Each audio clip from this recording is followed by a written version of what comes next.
नमस्ते दोस्तों।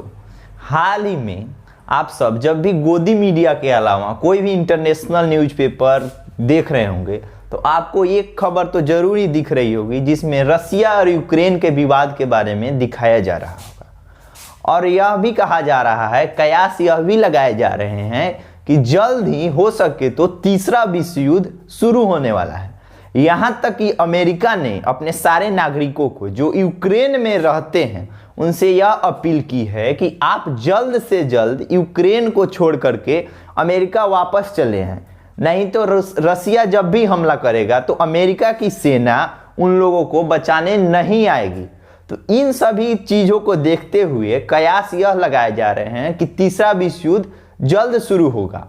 और जिस तरह से रसिया ने यूक्रेन के बॉर्डर पे अपने सैनिकों को तैनात किया है उसे देखकर यूक्रेन और भी डर के मारे भयावह स्थिति में पहुंच गया है। तो क्या यूक्रेन पे रसिया फिर से अटैक कर सकता है? क्या तीसरा विश्व युद्ध होने वाला है? तो आइए जानते हैं हम इस वीडियो में। जिस तरह से रसिया ने यूक्रेन के बॉर्डर पे अपने सैनिकों को खड़ा किया है और यूक्रेन के सामने ब्लैक सी में अपने युद्ध पोतों को तैनात किया है, इसे देखकर यही लग रहा है कि अब तीसरा विश्व युद्ध होगा। इसको मद्देनजर रखते हुए पूरे विश्व के बड़े बड़े देश रसिया को बहुत ही मान मनौवल करने में लगे हैं, लेकिन इससे कोई फायदा नहीं हुआ। फिर उन्होंने उसे बहुत सारी धमकियां भी दी। उन्होंने उसे बोला कि हम स्विफ्ट से आपको बाहर कर देंगे। अब आप कहेंगे कि स्विफ्ट क्या होता है? तो जिस तरह से हमारे यहाँ कोई भी ट्रांजैक्शन होता है तो आरबीआई उसे गाइडलाइन करती है, उसी तरह अगर आप कोई भी इंटरनेशनल ट्रांजैक्शन करते हैं, पैसों का लेन देन करते हैं, तो इसके लिए एक सिस्टम बना हुआ है जिसे हम स्विफ्ट कहते हैं। तो अगर स्विफ्ट से रसिया बाहर होगा तो इसकी इकोनॉमी पे बहुत ही ज़्यादा असर पड़ेगा। तो ये भी धमकी दे रहे हैं बहुत बड़े बड़े देश, लेकिन रसिया फिर भी मानने को तैयार नहीं है। और यहाँ भी ये भी देखा जा रहा है कि हमारे बगल के जो ड्रैगन है, जिसे हम चाइना कहते हैं, इसने पूरी तरह खुले तौर पर आकर के और रसिया को सपोर्ट कर दिया है। तो यह भी देखा जा रहा है कि रसिया और अमेरिका के तरफ दो गुटों में पूरे विश्व के देश बंटते जा रहे हैं और यह गुटबंदी अच्छी नहीं है हमारे इस विश्व के लिए। अब बात करें हम रसिया और यूक्रेन के इतिहास की, तो हम इसके लिए हमें 1991 के सन में जाना होगा, जब यूएसएसआर 15 अलग अलग देशों में विभाजित हो गया, मतलब ये टूट गया।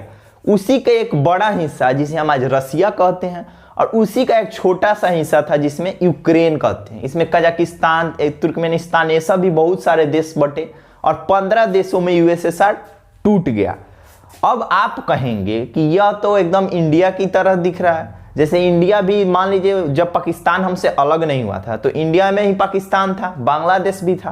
तो आप कहेंगे कि तो फिर रसिया अपने देश के चीज को, यूक्रेन को अगर मिला ही लेता है तो इसमें गलत क्या है? लेकिन देखिए, वर्ल्ड के जियोपॉलिटिक्स में ये सही नहीं है, क्योंकि यूक्रेन 1991 से एग्जिस्ट कर रहा है और इतने दिनों बाद अगर रसिया उसे मिलाने का ट्राई कर रहा है तो ये सही नहीं है जियोपॉलिटिक्स के लिए। ऐसे तो रसिया किसी पे भी अटैक कर सकता है। वहीं अगर हम बात करें यूक्रेन के लोगों का क्या पक्ष है, तो यूक्रेन के वह लोग जो रसियन बॉर्डर के समीप रहते हैं, उन लोगों का मानना है कि रसियन और यूक्रेनियन लोग बहुत ही ज़्यादा सिमिलर हैं, दोनों जगह एक ही धर्म चलता है, तो इसलिए क्यों ना हम एक साथ हो जाए।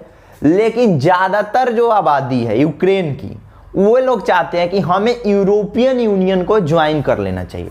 अब आप कहेंगे कि यूरोपियन यूनियन क्या है? यूरोपियन यूनियन यूरोप के, जो यूरोप महादेश है, उसके सारे देशों का एक बहुत बड़ा संगठन है। तो वहाँ के ज़्यादातर लोग यही चाहते हैं कि हम यूरोपियन यूनियन को ज्वाइन कर ले, और ऐसा हुआ भी है। अब बात करते हैं कि हम वहाँ के नेताओं का क्या पक्ष है। तो नेता भी ऐसे ही बटे हुए दो भागों में। कुछ लोग चाहते हैं कि हमें रसिया के साथ हो जाना चाहिए, कुछ लोग चाहते थे कि हमें यूक्रेन के, यूरोपियन यूनियन के साथ हो जाना चाहिए। तो नेता भी दो पक्ष में बटे हुए हैं। 2017 में जब यूक्रेन में एक सर्वे कराया गया तो वहां पता चला कि 53% लोग यूक्रेन को यूरोपियन यूनियन के साथ जाना चाहते हैं, वहीं 46% लोग नाटो के साथ जाना चाहते हैं। अब आप कहेंगे कि नाटो के से एंट्री मार दिया, तो नाटो को हम नॉर्थ अटलांटिक ट्रीटी ऑर्गेनाइजेशन के नाम से जानते हैं। नाटो एक संगठन है जिसमें अमेरिका के जितने भी समर्थित देश है, जो अमेरिका को अपना समर्थन देते हैं, वो मिलकर एक संगठन बनाए हैं।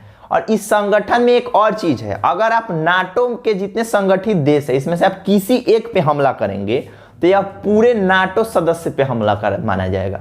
और पूरे नाटो सदस्य की सेना, जैसे अमेरिका हुआ, टर्की हुआ है, सब की सेना वहां पे आ जाएगी आपसे युद्ध लड़ने। मतलब कि 30-31 देश इसमें है नाटो में, इन सब की सेना से आपको अकेले युद्ध लड़ना होगा। नाटो एक बहुत ही बड़ा संगठन है और बहुत मजबूत भी। ऐसा कह भी सकते हैं कि नाटो रसिया के विरुद्ध एक संगठन है, क्योंकि जब 1 मई 2014 में नाटो के लिए बहुत ही खुशी का दिन था, क्योंकि उस दिन नाटो में 10 नए देश शामिल हुए। और पता है सारे देश रसिया को पहले समर्थन करते थे, लेकिन इन्होंने नाटो ज्वाइन कर लिया गया, इसलिए रसिया का और सर दर्द बढ़ गया, उसे नाटो को से और प्रॉब्लम होने लगी थी।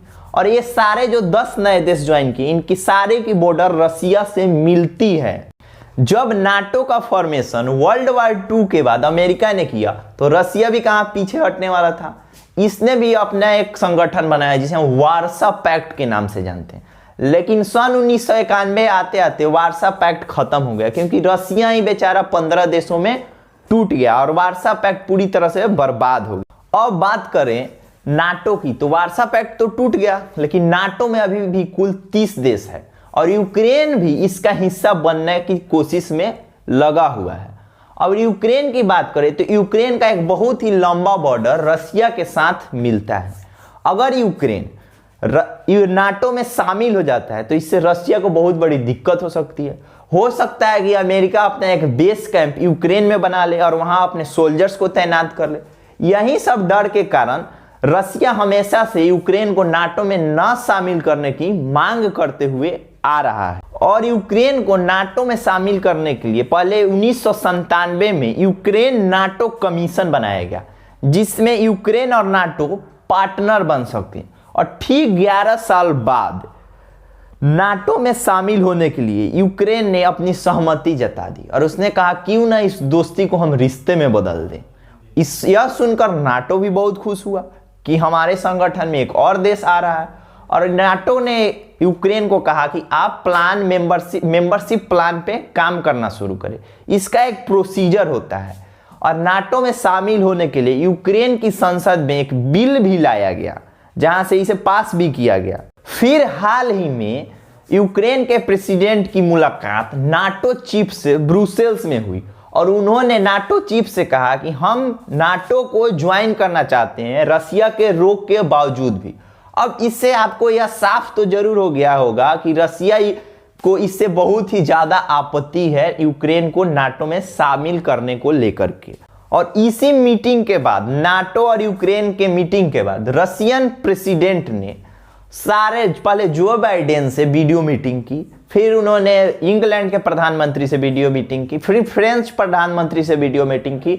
ऐसे करके उन्होंने सारे बड़े बड़े देश के नेताओं से मीटिंग की और उनसे सिर्फ यही कहा कि हमें गारंटी दो कि आप नाटो में यूक्रेन को शामिल नहीं करोगे, हमें गारंटी चाहिए। अब आपको क्या लगता है कि ये फोन फान से नाटो मान जाएगा? वो मानने वाला नहीं है। उसने कहा कि यूक्रेन एक स्वतंत्र देश है और उसको अपना फैसला करने का खुद अधिकार है कि वह नाटो में शामिल होगा या नहीं होगा। अब इसका सीधा मतलब यह है कि जब यूक्रेन और नाटो राजी तो क्या करेंगे पुतिन पाजी। अब फिर पुतिन भी तो चुप होने वाले नहीं थे, उन्होंने कहा कि मान जाओ, नहीं तो हम अपने हिसाब से तो तुमको मना ही लेंगे। और यही हिसाब किताब बैठाने के लिए उन्होंने अपनी सेना तैनात कर दी। अब हाल ही की अभी की बात करें तो रसिया ने देखा कि यूक्रेन और नाटो का प्यार तो कम होने का नाम ही नहीं ले रहा है, तो क्यों ना इस प्यार को पहले कम किया जाए। इसी को देखते हुए उसने यूक्रेन के चारों तरफ अपनी सैनिकों को तैनात कर दिया, बॉर्डर पे मिसाइलें तान दी, युद्धपोत लगा दिए।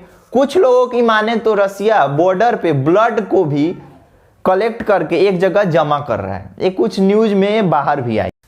अब आपको लग रहा होगा कि क्या रसिया सिर्फ धमकी ही दे रहा है या फिर युद्ध करेगा? तो ऐसा नहीं है, रसिया के लिए कोई नया नहीं है। रसिया ने 2014 में क्रीमिया पे कब्जा करके यह दिखा दिया गया था कि हम सिर्फ धमकी नहीं देते हैं, हम करके भी दिखाते हैं।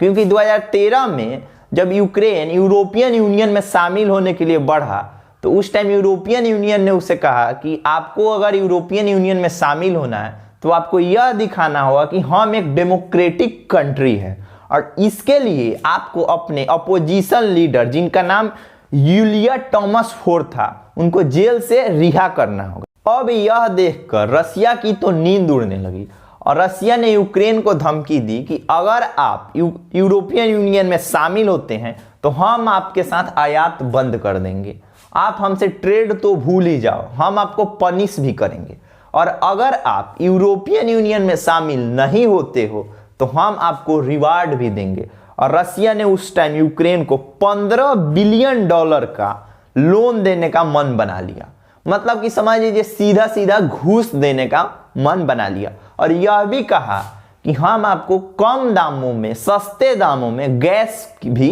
प्रोवाइड करेंगे, मतलब यह पूरी तरह से घूस खिलाया जाने लगा। अब उस समय के यूक्रेन के president Viktor Yanukovych Russian president की बात मान भी गए, और उन्होंने यूरोपियन यूनियन में शामिल होने से अपने आप को पीछे हटा लिया। लेकिन यूक्रेन के लोग तो इस पे माने नहीं, लोग सड़कों पे आ गए, हजारों की संख्या में लोग रिवॉल्यूशन करने लगे, जिसे हम रिवॉल्यूशन ऑफ डिग्निटी के नाम से भी जाना जाता है। और लोग डिमांड करने लगे यूक्रेन के राष्ट्रपति के इस्तीफे की। इसमें लगभग 100 से ज्यादा लोग मारे गए, 18 से ज्यादा पुलिसकर्मी भी, एक आंकड़े के अनुसार 18 पुलिसकर्मी मारे गए, बहुत ही ज्यादा बवाल। और लास्टली यूक्रेन के प्रेसिडेंट ने इस्तीफा दे दिया और सरकार गिर गई। फिर से यूक्रेन में चुनाव हुए। अब नए राष्ट्रपति के रूप में बनकर आए प्रेसिडेंट पेट्रो पोरोशेंको। इन्होंने आते ही 27 जून 2014 को यूरोपियन यूनियन के साथ समझौता कर लिया, और रसिया का दिल टूट गया। रिश्वत धरा का धरा रह गया, इससे कोई फायदा नहीं हुआ। और पुतिन को लगा कि इससे मेरी लोकप्रियता में कमी आ सकती है, मेरी जो वर्ल्ड में एक छवि है उसमें कमी आ सकती है। यह देखते हुए पुतिन ने यूक्रेन के ही एक ऑटोनोमस रीजन जिसका नाम क्रीमिया था, उस पे अपनी सेना भेज दी और वहां पे कब्जा जमा लिया। अब आप कहेंगे ऑटोनोमस रीजन क्या होता है? ऑटोनोमस रीजन का मतलब होता है वहां एक अलग सरकार होती है, मतलब वो यूक्रेन का ही हिस्सा है क्रीमिया, लेकिन वहां अलग सरकार थी, वो लोग अपना सरकार चलाते थे। जैसे कि पाकिस्तान में पीओके है, पाक ऑक्युपाइड कश्मीर है, जहां पे अलग सरकार चलती है। तो इस तरह से रसिया ने वहां क्रीमिया में अपना कब्जा जमा लिया। और वर्ल्ड में जितने भी संगठन हैं उनको यह दिखाने के लिए कि हमने जबरदस्ती यहाँ कब्जा नहीं जमाया है, उसने वहां एक रेफरेंडम करा दिया। अब आप कहेंगे रेफरेंडम क्या होता है? रेफरेंडम का मतलब होता है जनमत संग्रह, मतलब लोग किसके पक्ष में हैं, लोग रसिया के साथ रहना चाहते हैं या यूक्रेन के साथ। तो क्रीमिया के लोगों भी वोट भी किए, लेकिन एक आंकड़े के अनुसार रसिया बताता है कि यहाँ के 87% लोग उसके साथ रहने के पक्ष में हैं, लेकिन कोई भी इंटरनेशनल ऑर्गेनाइजेशन इसे वैलिड नहीं मानता। यहां तक कि यूएन भी बोल चुका है कि यह इलीगल है, और क्रीमिया यूक्रेन का ही अभी भी एक हिस्सा है। रसिया इस पे जबरदस्ती कब्जा जमा के बैठा हुआ। अब इतनी बातें जानने के बाद आपको यह तो पता चल गया होगा कि यूक्रेन नाटो के प्यार में पड़ा हुआ है, और रसिया का दिल बार बार यूक्रेन तोड़ रहा है। अब इस सब के बचाव करते हुए रसिया यह कहता है कि नाटो मुझे चारों तरफ से घेरने की कोशिश कर रहा है, और देखा जाए तो यह बात सही भी लगती है, क्योंकि नाटो उसके जितने भी बॉर्डर से लगते कंट्री हैं सारे जगह को अपने नाटो में शामिल कर चुका है। तो अब रसिया कहता है कि मैं तुम्हें भूल जाऊं या हो नहीं सकता है, और तुम मुझे भूल जाओ या मैं होने नहीं दूंगा। इसीलिए रसिया जबरदस्ती उसे अपने पास लाने की कोशिश कर रहा है, लेकिन ऐसा देखा जाए तो यह सही भी नहीं है। क्या जरूरत है यूक्रेन पे इतना हमला की तैयारी करने की, जबरदस्ती किसी को अपने पास लाने की? और बात करते हैं कि अगर युद्ध होगा तो भारत को क्या करना चाहिए। तो भारत के लिए तो अमेरिका भी उतना ही इंपॉर्टेंट है, रसिया भी उतना ही इंपॉर्टेंट है। तो हमें किसी भी तरफ से नहीं जाना चाहिए, हमें अमेरिका वाली आइडियोलॉजी अपनानी चाहिए जो अमेरिका ने द्वितीय विश्व युद्ध में अपनाया था। वह किसी भी तरफ से पहले नहीं था, वह सिर्फ उसका यही काम था कि वह बम, गोला बारूद, असलाहा, मिसाइल उन लोगों को उपलब्ध कराता था जो कि लड़ाई करते थे, क्योंकि लड़ाई करने से अपनी इकोनॉमी खराब होगी। तो हमें भी बम, गोला बारूद उपलब्ध करा के और जो लड़ाई कर रहे हैं उनको देना चाहिए, और इससे अपनी इकोनॉमी को फिर से मजबूत करना चाहिए, और हमें अब देश को बहुत ही समृद्ध बनाने की तरफ बढ़ना चाहिए। वैसे युद्ध होना इतना मतलब सस्ता नहीं है, क्योंकि रसिया भी और अमेरिका भी दोनों एक परमाणु महाशक्ति हैं। अगर युद्ध होगा तो हो सकता है बहुत ही ज़्यादा विनाश का कारण बन सकता है, इसलिए आप युद्ध होने की उतनी ज़्यादा संभावना नहीं है। हालांकि देखते हैं आखिर होता क्या है। आई होप कि आपको यह वीडियो पसंद आया होगा। इस चैनल को लाइक, सब्सक्राइब और शेयर कीजिए। यह ऐसा वीडियो तो है नहीं जो 5 मिनट आए, बोले और निकल गए। इसके लिए 6-7 घंटे की रिसर्च और कंटेंट देखकर आपको भी लगता होगा कि इसमें बहुत ही ज़्यादा रिसर्च किया गया। यह गोदी मीडिया का तो वीडियो है नहीं कि आए बड़बड़ 5 मिनट बोले और चले गए। इसके लिए बहुत ज़्यादा रिसर्च किया गया है। Thanks for watching. Like, subscribe, share कीजिए। फिर मिलते हैं नेक्स्ट वीडियो में। जय हिंद।